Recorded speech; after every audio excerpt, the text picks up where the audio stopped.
Kapag meron akong sotanghon or kaya ay bihon, ito yung kauna-unahang pumapasok sa isip ko, yung pagluluto ng ganitong style ng pansit. Sobrang simple nito pero ang sarap at ang bilis iluto. This time, sotanghon yung gamit ko. Una ay magpiprito muna ako ng itlog. 3 itlog ito.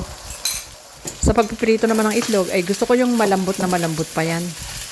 Nasasarapan kasi ako pagka halos malasado lang yan dahil very smooth yung texture ng egg. Okay, pagkaprito ng itlog ay hanguin ko muna to. Bali, dito ko na rin sa kawali, pinutol-putol. Pagkatapos niyan ay magdadagdag lang uli ako ng konting mantika at saka ako naman ipo-fry yung bawang. Medyo maraming bawang yung nilalagay ko dito para mas malasa. I-add ko na yung aking ham, isang piraso lang yan, kaya ayan na lang ang maisasahog ko. Then yung carrot, ni-slice ko lang din yan thinly, and then isusunod ko na yung repolyo. Saute ko lang sandali, at pagkatapos niyan ay ilalagay ko na yung aking boiled noodles. Ito nga palang noodles ko ay pinakuluan ko muna. Huwag natin i-overcook yung noodles.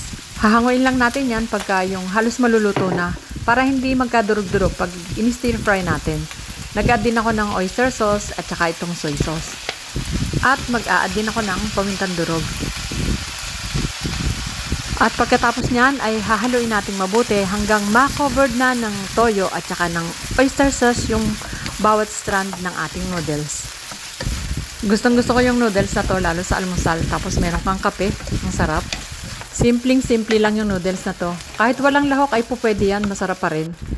Basta wag mo lang i-skip itong egg. At maglalagay din tayo ng onion leeks. At saka uli natin haluin mabuti. Ayan o, tingin pa lang ay natatakam na ako. Gustong gusto ko na kumain. Ang bango kasi at saka ang sarap tingnan. Okay, ready na yung aking noodles. At para lalong sumarap, ay maglagay tayo ng garlic chili oil. Homemade ito, ginawa ko yung aking chili oil. Masarap yung medyo maanghang na noodles.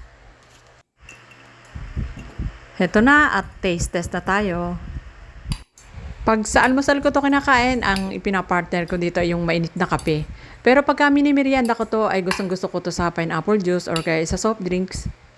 Talaga naman, ang sarap. Lalo pagka ganitong luto ng noodles. Titingnan mo napakasimple lang, pero ang sarap niyan, malasang malasa yan.